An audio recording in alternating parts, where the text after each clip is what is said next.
Hace 57 años, un pastor encontró casualmente en una cueva cercana a las ruinas de Khirbet Qumran una hendidura por la que entrar. Esa cueva se encontraba en las proximidades del Mar Muerto y en el interior de la misma había unas vasijas que contenían 7 rollos antiquísimos.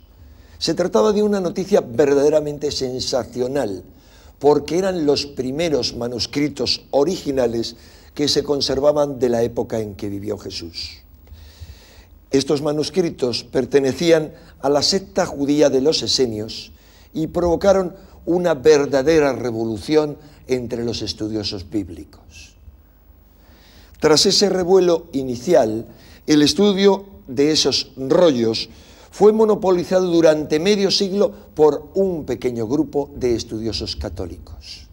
Esto provocó las protestas de otros especialistas que se quejaban de que no podían consultarlos y juzgar objetivamente su contenido y las posibles repercusiones del mismo en los orígenes del cristianismo. La polémica culminó con la publicación de un libro cuyo título es suficientemente provocador: El escándalo de los rollos del Mar Muerto, las revelaciones que hacen temblar al Vaticano. ¿Había lugar para semejante escándalo? La mejor respuesta a las acusaciones que se formulaban en ese libro fue la publicación inmediata de todos los textos encontrados en Qumran.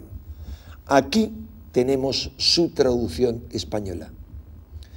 Pero esta publicación no puso fin a la polémica, como queda claro en el documental que les ofrecemos.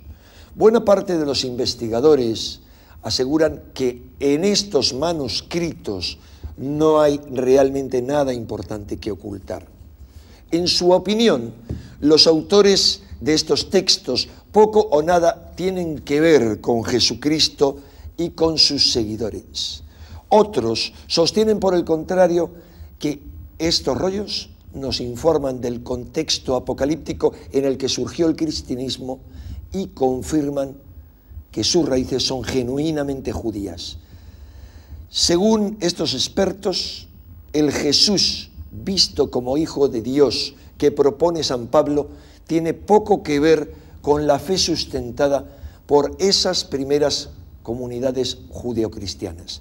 Como veremos en el documental, aún siguen vigentes muchas de las preguntas que se han planteado sobre el contenido de estos manuscritos y sus repercusiones en lo que sabemos acerca de los orígenes del cristianismo. ¿Quiénes fueron los redactores de estos manuscritos? ¿Qué sabemos acerca de sus creencias y de su modo de vida? ¿Contienen algo que justifique el que hayan estado tan envueltos en la polémica? ¿Existe realmente algún motivo por el que hayan tardado tanto tiempo en publicarse todos estos textos?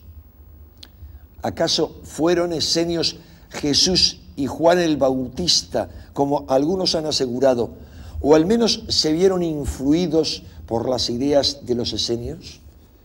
¿Pudo ser San Pablo el embustero que se menciona en algunos de estos textos esenios? Nuestra intención al ofrecerles este documental es que puedan extraer sus propias conclusiones sobre un tema tan apasionante como los orígenes de nuestra fe, un tema del que volveremos a ocuparnos en los próximos meses.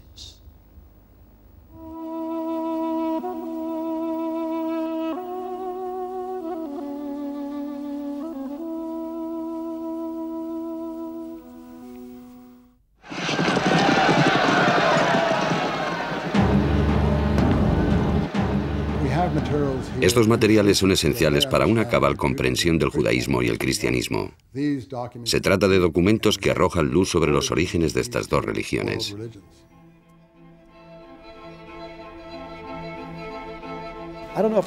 No cabe duda de que Qumran ilustra cómo era el judaísmo de Palestina en la época en la que nació el cristianismo. Jesús era un judío, pero ¿qué tipo de judío? Jesús era tan judío que si hubiese ido a una casa que no cumplía con la preparación ritual de los alimentos, no habría comido. Qumran, los manuscritos del Mar Muerto. Acaba una era de secretos. Casi 50 años después de su hallazgo, los rollos del Mar Muerto fueron publicados. Es hermoso, maravilloso. No esperaba que fuese posible. ¿Están los manuscritos al alcance de todos? Sí, es realmente asombroso. Accesibles a todos.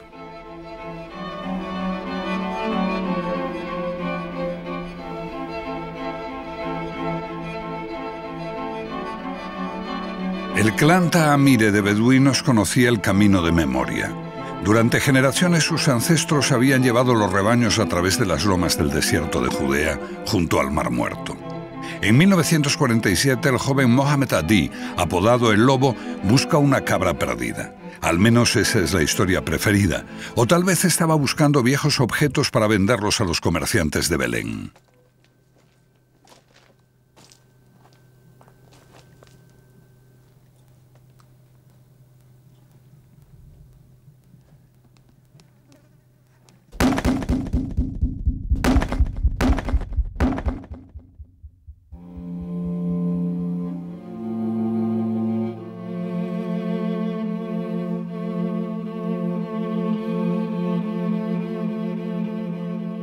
Un afortunado tiro de piedra produce un extraño sonido que reverbera en el interior de una gruta. Así fue como se descubrió la primera de las 11 cuevas en las que unos 2000 años antes, unas gentes aterrorizadas ocultaron sus textos más sagrados. Cientos de manuscritos de la Biblia, junto con comentarios y normas de su comunidad. El hallazgo más valioso y controvertido del siglo, un descubrimiento que arrojó una luz inesperada sobre la historia de la fe judía y cristiana.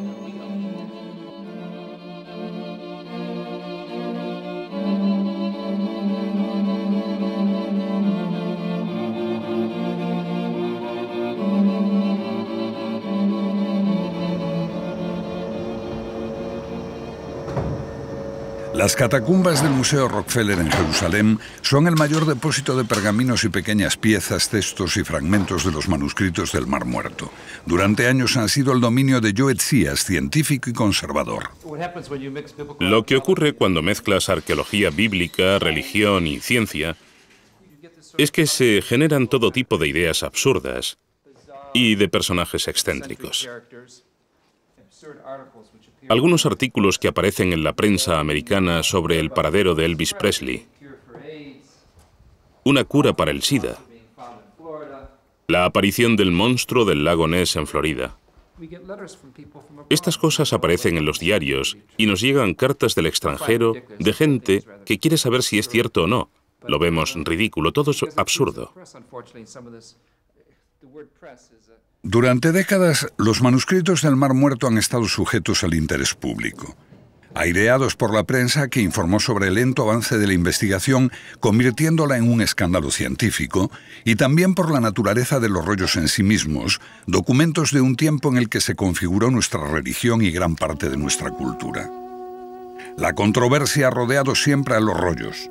Hallados justo en el momento en que Palestina se partió en dos y surgió el Estado de Israel, estos documentos se dividieron a los dos lados de la frontera. Unos sacerdotes dominicos franceses de la Escuela Bíblica de Jerusalén Este dirigieron a un pequeño grupo de científicos, casi todos católicos. Más tarde correrían rumores de un complot del Vaticano para impedir que se hiciese pública la información que afectaba al cristianismo. Rumores infundados, porque la investigación fue muy rigurosa. Cuando aparecieron los manuscritos estaban en muy mal estado. Y muy pocos, quizá el 1 o el 2%, tenían el aspecto de rollos. El antiguo asentamiento de Qumran, sede de la gente que escribió y ocultó los manuscritos. Se hallaron documentos en 11 cuevas del entorno y puede que haya más. Los tesoros más ricos se encontraron justo al otro lado, separados de Qumran por una grieta profunda y peligrosa. Los arqueólogos estaban excavando justo al otro lado del camino, fuera de Qumran. Iban para un fin de semana y al regreso encontraron a los beduinos que habían hallado esa gran colección de manuscritos. Justo ante sus narices. Ellos habían estado trabajando allí, pero no encontraron nada. Muchos pensaron que cuando estos lugares fueron destruidos, los romanos vieron que algunos sectarios huían e intentaban esconder algo en esta cueva. Los siguieron y descubrieron esta enorme colección de manuscritos. Entonces los despedazaron con sus espadas. Pero para mí la verdadera historia de la cueva está en estos agujeros. Aquí se apoyaban unas vigas de madera que se extendían por la cueva, y esta era en realidad la biblioteca de la secta, el vasto tesoro en el cual se encontraron unos 600 manuscritos sobre un total de unos 800. Aparentemente, estos textos estaban colocados en esos estantes de madera, sostenidos por las vigas. Cuando los arqueólogos entraron aquí, se hallaron restos de 1 metro de grosor. Todo se había venido abajo. Así estaba la mayor biblioteca judía de la antigüedad, en 80 o 100.000 pedazos que posteriormente fueron clasificados en unas 20.000 piezas pertenecientes a unos 800 manuscritos diferentes. Una tarea monumental que iba a llevar años. Pero cuando los años se convirtieron en décadas, la expectación mundial de los expertos se transformó en irritación y furia. Después de 40 años solo se publicó 1/3 del material. Los pocos especialistas que trabajaban en ellos impedían el acceso al resto. La única interpretación reconocida de los manuscritos era la suya. Para los otros, la investigación se convirtió en un escándalo científico. Siempre que haces una simple pregunta, es muy sorprendente. Haces una simple pregunta y cuanto más simple es, menos probabilidad tienes de obtener una respuesta. ¿Es así? Nadie sabe lo que hay en los documentos inéditos, excepto este encantador círculo, este pequeño club que lo ha acaparado todo. El monopolio de unos pocos estalló por otro escándalo.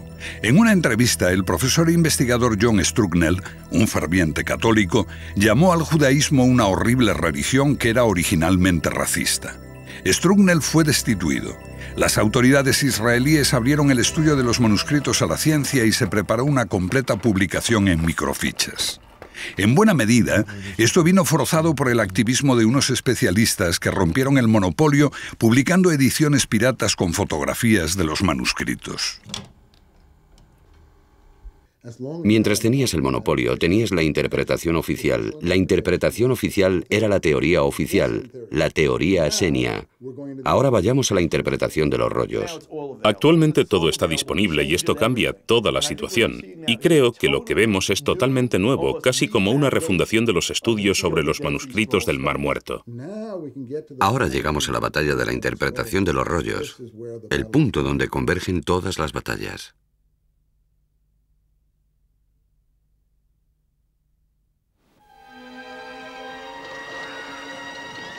Antes del nacimiento de Cristo, los judíos rechazaban con desesperación a los gobernantes gentiles, los sucesores de Alejandro Magno, que dejaron en Oriente Medio la impronta de la cultura griega.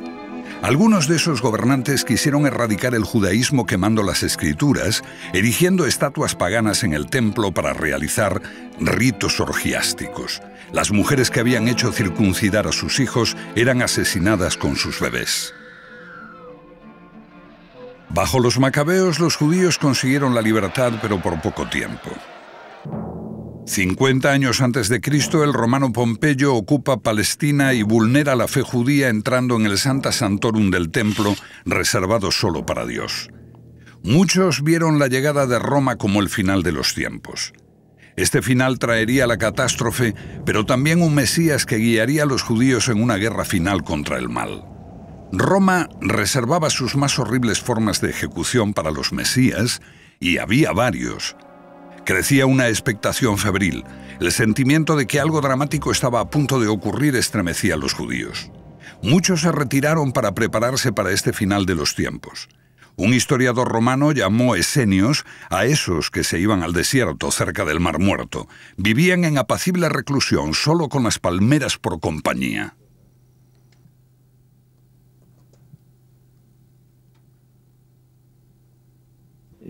Los grupos que vivían allí, los qumranitas, eran esenios.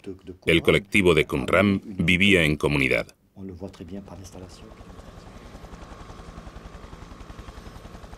Los padres dominicos de la escuela bíblica veían Qumran como un lugar solitario en el desierto para apacibles monjes célibes dedicados a piadosos estudios que compartían sus pertenencias y eran guiados por un maestro. Algo parecido al actual monasterio que hay cerca de Qumran.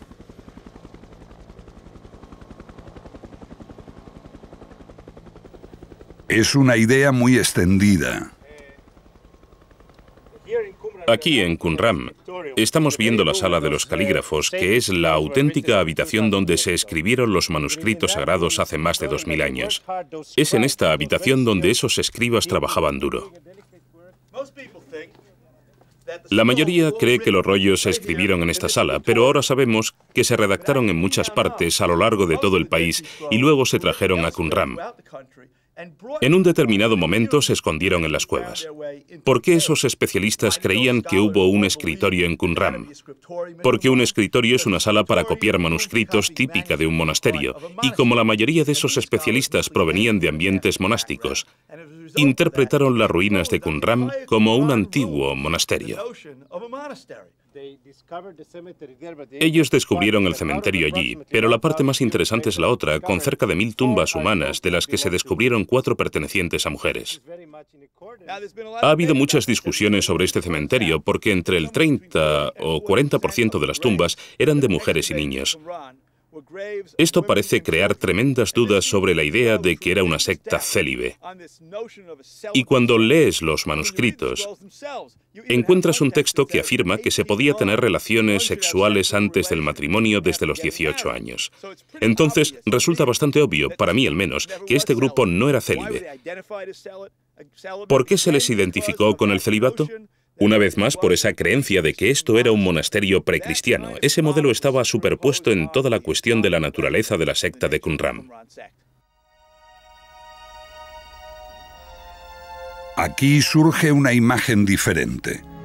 Unos manuscritos similares se hallaron en Masada. Aquí, unos judíos fanáticos, hombres, mujeres y niños, se suicidaron antes que rendirse a los romanos. Esa llamada a la combatividad fue recogida en los rollos.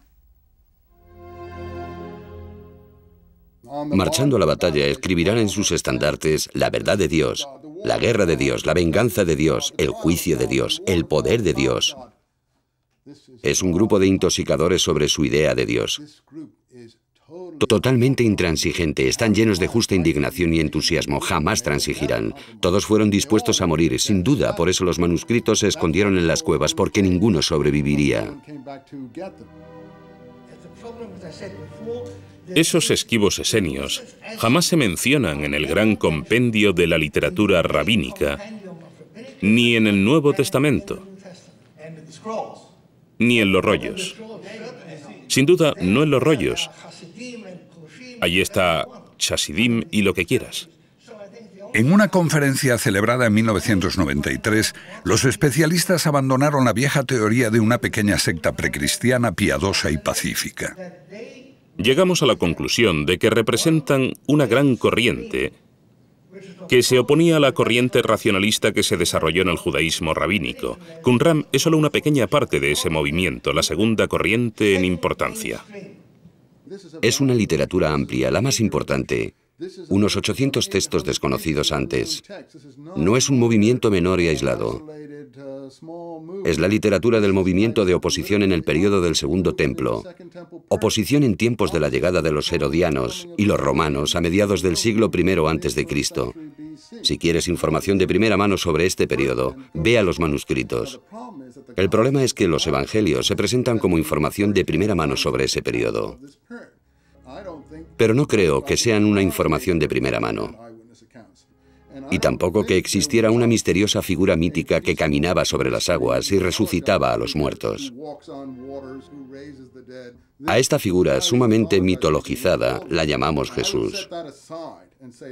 Lo dejaría de lado y diría que es literatura de ultramar, no está recogida en la literatura palestina. Yo diría que estos manuscritos son la literatura palestina. Esto es lo que pasó en el entorno palestino durante el siglo I.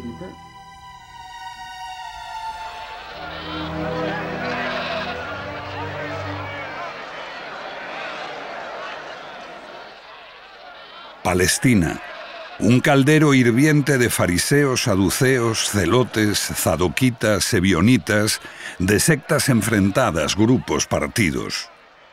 De hecho, un país dividido en dos, los que aceptaban el gobierno extranjero y prosperaban, y los que lo rechazaban, los que se acomodaban y colaboraban, y los que se oponían, querían volver a la pureza de la fe y oraban pidiendo un Mesías. En los manuscritos se conserva la voz de estos últimos. El Mesías, junto a los pobres, surgirá del polvo. Como una fuerza vengadora, destruirá a los ejércitos extranjeros y erradicará la iniquidad de la tierra. Saben que necesitan un arma secreta, y este arma secreta es el Mesías y sus huestes celestiales. Pero yo no creo que hubiese muchos buenos guerreros, no creo que estuviesen armados y preparados para pelear, ni siquiera que pensasen que debían hacerlo. Creían que si eran totalmente puros, los ángeles lucharían por ellos. Los manuscritos no ofrecen un relato coherente de esos tiempos. A menudo deben descifrarse e interpretarse con cuidado. No dan una clara idea. Incluso no mencionan a griegos o romanos por su nombre, solo como el enemigo y el mal. Acerca de cuándo se escribieron existe un debate, pero una gran mayoría de científicos afirman hoy que los rollos datan de un tiempo anterior a Jesús. Como resultado de la arqueología y el método del carbono 14, parece claro que los manuscritos de que disponemos son precristianos, y esto sin mencionar su composición. Algunos de los textos se redactaron ya en el siglo III a.C., entonces creo que hemos eliminado totalmente como ridícula cualquier idea de que son realmente documentos cristianos. Muy bien.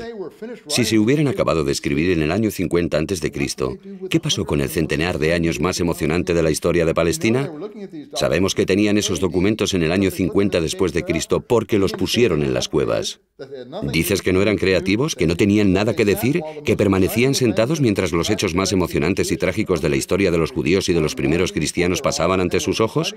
¿Y que se limitaban a recitar documentos tan viejos como Abraham Lincoln puede parecernos a nosotros hoy o Bismarck a los alemanes? ¿Y rogaban por esos antepasados, ignorando lo que pasaba en su propia época? Yo lo dudo mucho. Pero Eisenman estaba casi solo en esto. Generalmente se creía que los manuscritos eran anteriores a Cristo basándose en la arqueología y en la datación por carbono 14. Aun cuando la investigación de la escuela bíblica esté también sujeta a críticas y la datación del carbono a veces sea cuestionada. Pero Eisenman cree que algunos de los rollos pueden ser posteriores, por lo que ve en los textos. Encontramos una alusión a los ejércitos extranjeros que invaden el país, y al describir esos ejércitos dicen, se sacrificaron a sus banderas y veneraron sus armas de guerra. Solo los ejércitos romanos, desde los tiempos de Jesús en adelante, se sacrificaron a sus banderas mientras sostenían el busto de sus emperadores deificados. Utilizando datos internos como este, Eisenman va contracorriente de la mayoría, algo que a veces parece gustarle. Se trata de un especialista judío que jamás ha estado fuera de aquí. Decía, Eisenman le da demasiada importancia a los manuscritos. Están tan apagados como el Mar Muerto. El Mar Muerto es gris pizarra, un color muerto, y así son los rollos. Él escribió esto en Commentary Magazine, una de las revistas más famosas de Estados Unidos. Yo le respondí diciendo, obviamente su escritor no ha estado jamás en el Mar Muerto en sus días más azules. Por eso tampoco puede entender el color de la literatura del Qumran. Eisenman ve que los temas comunes y paralelos entre los manuscritos y los orígenes del cristianismo son demasiado evidentes como para rechazarlos por completo. Al otro lado del Mar Muerto está Qumran. Y detrás de nosotros está la fortaleza de Herodión, donde Juan el Bautista fue ejecutado.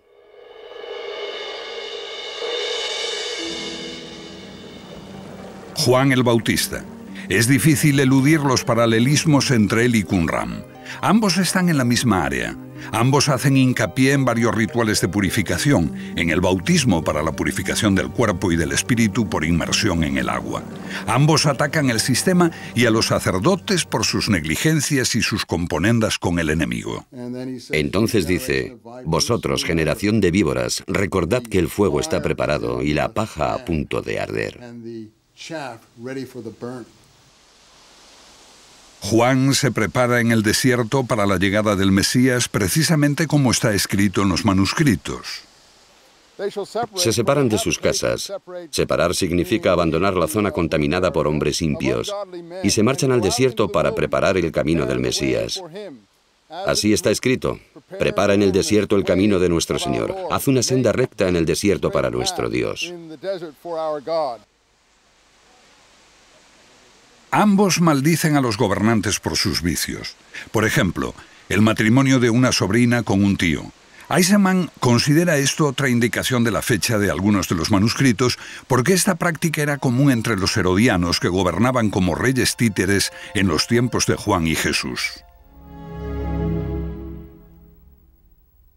Los partidarios de Juan son tantos que éste se transforma en una amenaza. Los evangelios eluden el hecho porque ponen a Jesús en el mismo nivel. Para ellos, Juan cae víctima de los caprichos de una princesa herodiana, pero un historiador romanizado describe la verdadera historia.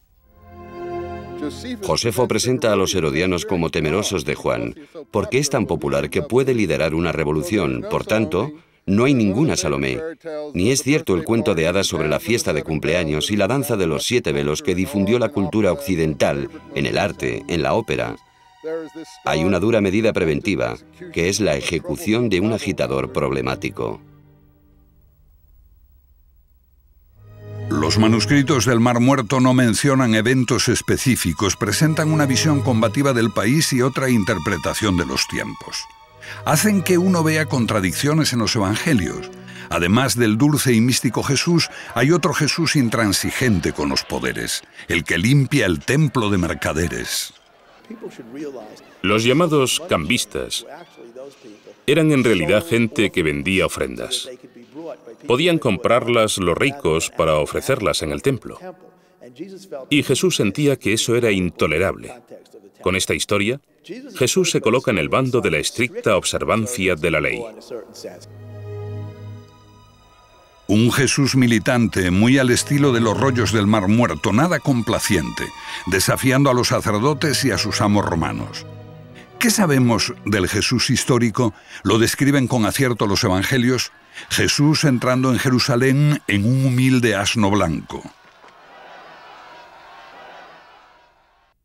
En la tradición judía, por lo menos lo que sé por fuentes posteriores, existía la idea de que el Mesías llegaría en un asno blanco.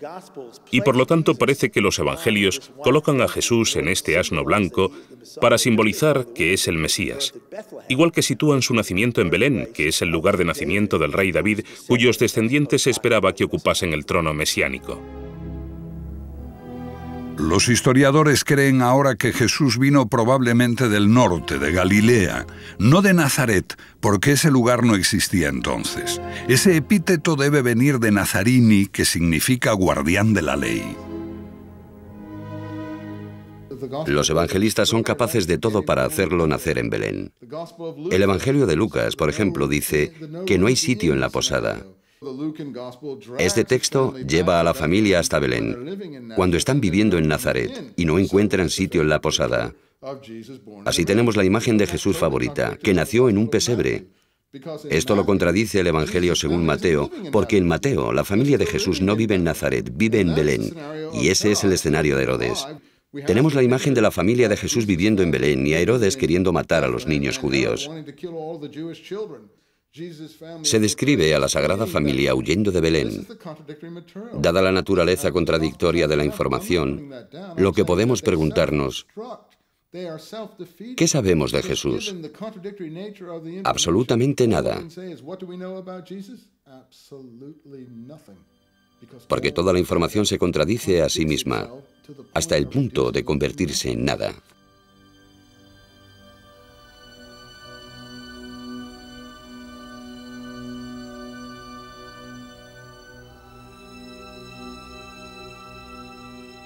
Los historiadores lo han sabido siempre, pero para los cristianos que tienen la creencia de que Jesús era el único hijo de María, que permaneció virgen, será una sorpresa saber que el verdadero Jesús tuvo varios hermanos y hermanas, y que después de su muerte, sus seguidores fueron guiados por su hermano Santiago, también llamado el Justo. Eisenman cree que algunos de los manuscritos y esta iglesia primitiva de Santiago tienen mucho en común. Ambos se llaman a sí mismos los humildes, sumisos o pobres. Son los ebionitas. Entonces, los manuscritos están utilizando la misma palabra para referirse a la comunidad del maestro virtuoso, que ese cristianismo primitivo utiliza para referirse a la comunidad de Santiago. Tengamos cuidado. ¿Está diciendo que esos son los primeros cristianos, o no? No, los primeros cristianos que conocemos, por lo que dicen las Escrituras, es decir, los primeros cristianos palestinos. Ahora tenemos que decidir qué se entendía por cristiano de Palestina en este periodo para contestar su pregunta. Y a esa otra discusión técnica que podemos tener. ¿Quiere decir que existe una diferencia entre los primeros cristianos de hecho y los primeros cristianos de fe? Por supuesto, hay una gran diferencia e incluso no sé si alguna vez se llamaron cristianos. Ninguno de ellos se habría considerado cristiano. La Biblia apenas habla de la iglesia primitiva, de Santiago y de otros miembros de la familia de Jesús. No se veían como una iglesia separada. Su única diferencia con los otros judíos está en la esperanza de que Jesús regresará como Mesías. Pero por otra parte eran judíos estrictos y piadosos, al estilo de los escritores de los manuscritos. Además, estos manuscritos no lo mencionan con claridad, pero es posible que algunos fuesen realmente de ese tiempo. Eisenman ve un fascinante paralelismo. De los manuscritos surgen tres personas. El líder, llamado el maestro virtuoso, que no fundó el movimiento, pero marcó el rumbo. El sacerdote malvado, un enemigo exterior, probablemente el sumo sacerdote de Jerusalén, a la cabeza del sistema. Y una tercera y fascinante figura que perteneció al movimiento pero fue expulsado y se llamaba el embustero. Y a este embustero alguien le dijo que impartiese enseñanzas equívocas de la ley, para eliminar la frontera que los antepasados habían establecido, para llevar a la gente por el mal camino y negar la ley en medio de toda la comunidad. No podría ser una descripción mejor de lo que hace Pablo en la conferencia en Jerusalén, en el libro de los Hechos y en su carta a los apóstoles.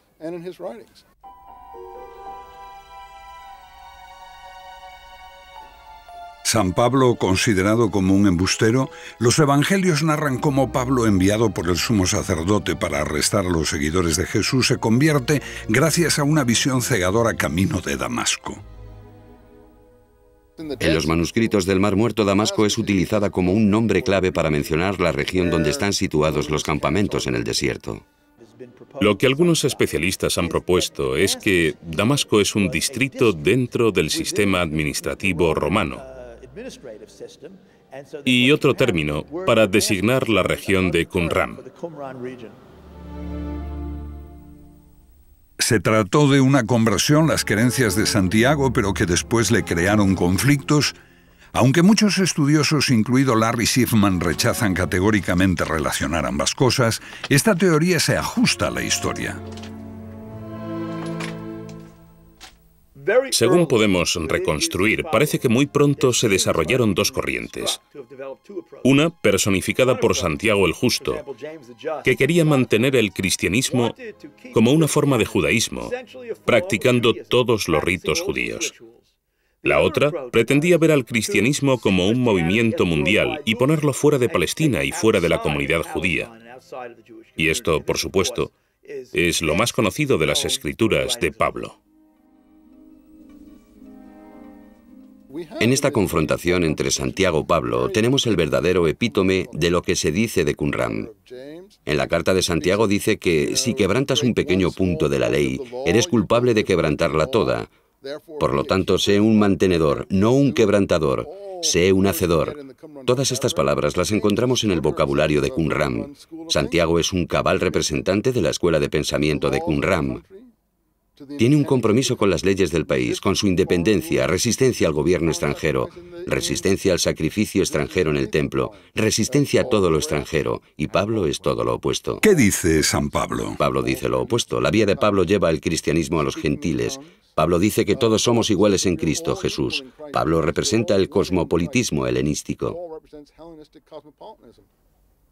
Pablo ha llegado desde la lejana ciudad de Tarso, años después de la muerte de Jesús, de un mundo de griegos y romanos. Es de buena familia y tal vez lejanamente relacionado con los herodianos. No rechaza a los romanos, al contrario, es incluso ciudadano de Roma y está protegido por su poder. Esos grupos contrarios a Pablo utilizan el mismo lenguaje de Qumran, llamándole un enemigo, un adversario, un embustero, un lenguaraz. Son las mismas expresiones que encontramos en Qumran.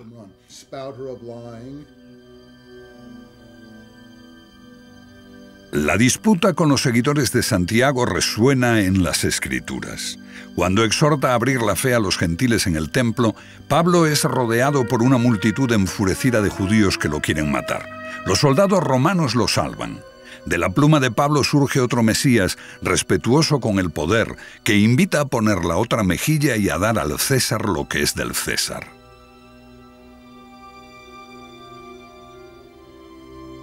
Pablo no sabe nada de Jesús. Un hecho que parece conocer es que fue crucificado. No parece disponer de material íntimo, ni siquiera lo cita. Es muy sorprendente que alguien que vive en una proximidad tal y que tendría que conocer historias y haber oído relatos de otra gente, sepa tan poco sobre Jesús.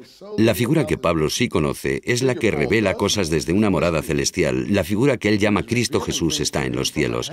Es el Espíritu Santo que le revela a Pablo este Cristo Jesús de los cielos. Por eso los grupos de Qumran se habrían referido a un personaje tal como un hombre de mentiras y cosas así, porque obviamente en una situación como esa el Cristo Jesús en los cielos se transforma en lo que piensas que debería ser. Entonces, ¿quién conocía al Jesús terrenal? Bueno, gente como Santiago, la persona que vivió con él, que ocupó su lugar y fue martirizado como parece que lo fue. Por eso, yo digo que una vez encontrado el Santiago histórico, en realidad has hallado al Jesús histórico. Pablo difunde su palabra fuera, lejos de la iglesia de Santiago. Una misión que se adapta mejor al mundo de los gentiles, griegos y romanos. El mensaje de un Cristo para todos, un Jesús más suave que el Mesías de los manuscritos del Mar Muerto.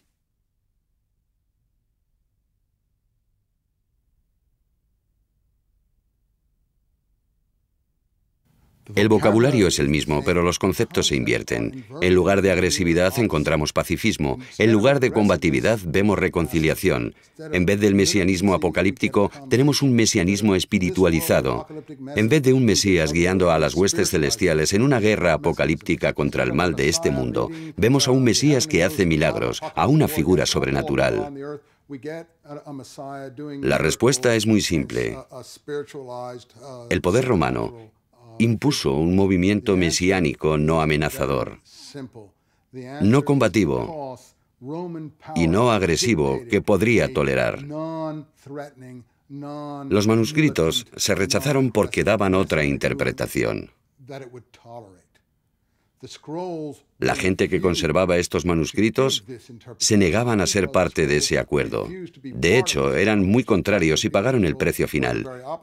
Creo que una de las razones de que los manuscritos estuviesen en una cueva es porque nadie pudo regresar y recogerlos, lo que quiere decir que todos perecieron.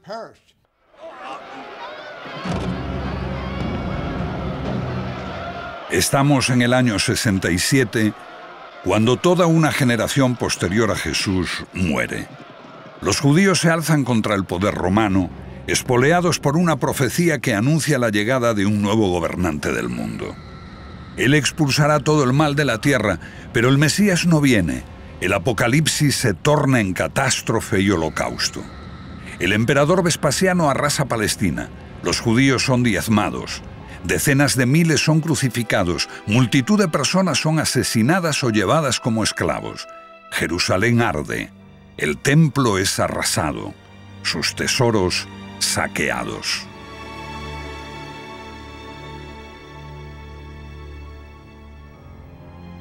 En este holocausto, los escritores de los manuscritos desaparecen y la iglesia de Santiago se evapora.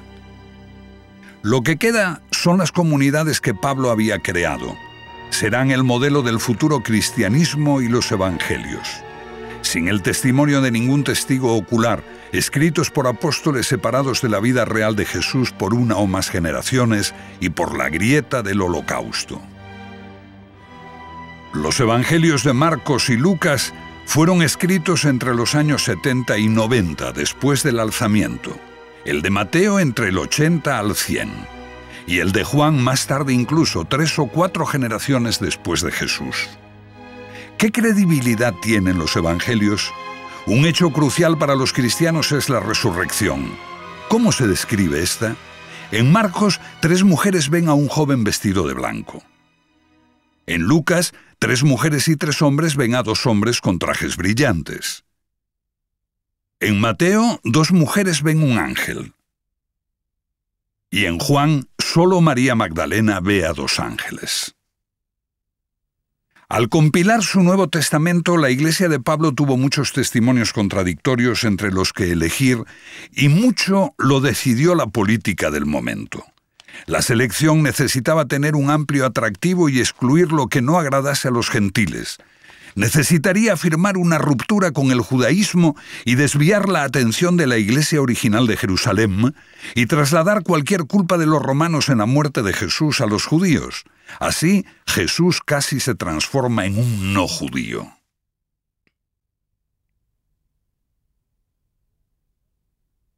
La única forma de mesianismo que Roma estaba dispuesta a aceptar era la forma que ahora llamamos cristianismo, que fue, de hecho, adoptada en el Imperio Romano en la forma que conocemos 300 años después. La única forma de judaísmo que Roma estaba dispuesta a aceptar es la forma de judaísmo que conocemos ahora. Y esas son contradicciones para el judaísmo. Es decir, el judaísmo fariseo que se adueña del judaísmo rabínico. Entonces, las contradicciones para el judaísmo son tan extremas como lo son para el cristianismo, porque ambas tienen la misma visión farisíaca hacia el poder romano que he estado señalando, y que es la de la aceptación. La estrella de la profecía es utilizada por su fundador, un oscuro rabí. La mayor parte del mundo no ha oído jamás su nombre, Rabí Jochanan ben Zocha. Los judíos lo conocen, pero otros apenas lo conocen. Se dice en los materiales talmúdicos que salió de incógnito de Jerusalén en un ataúd en los tiempos de la guerra con Roma, entre el 67 al 70 después de Cristo. Él disparó una flecha al campo romano diciendo: el rabí Jochanan es amigo del emperador. Eso revela la orientación del partido fariseo. Estaban con los romanos. Entonces es llevado al campo romano y revela la profecía mesiánica a Vespasiano. Vespasiano es el futuro emperador romano y será quien destruya Jerusalén, el padre de una nueva familia imperial llamada Flavio. El líder, el general de los romanos. Sí, y le dice: eres el gobernante del mundo llamado desde Palestina para gobernar al mundo. Lo que ha hecho esta persona es aplicar la más preciada profecía de su pueblo al destructor de su pueblo, el destructor del templo y de su tierra natal. Nada podría ser más cínico ni más humillante.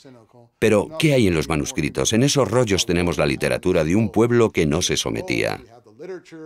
Podemos creer en la política del rabí Jochanan o en la de Jesús que sugiere poner la otra mejilla, o como dice Pablo, las autoridades romanas son aquellas que debes aceptar.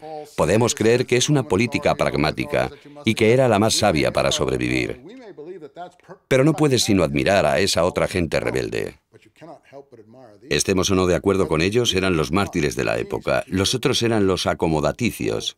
Y la razón de que no sobrevivieron es porque anhelaban la totalidad. La literatura que nos legaron y que ha salido a la luz son los manuscritos.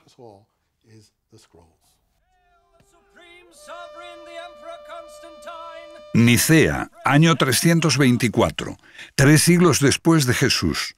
Constantino, el primer emperador romano en abrazar el cristianismo, convoca a los obispos.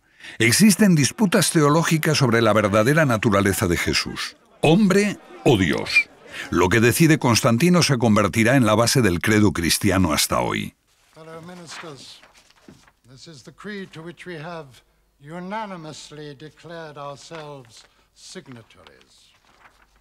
En la auténtica tradición romana, por voto mayoritario de los obispos y por decreto imperial, Jesús se transforma en un Dios.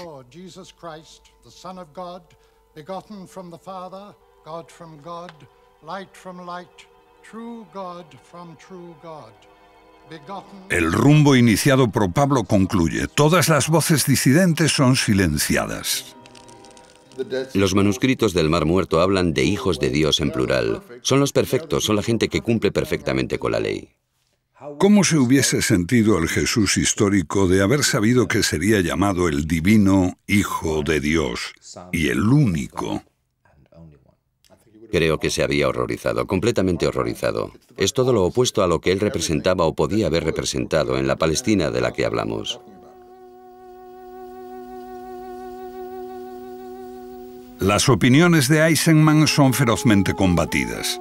Quizás sus ideas digan más sobre la Biblia que sobre los manuscritos del Mar Muerto, pero reavivan una antigua polémica.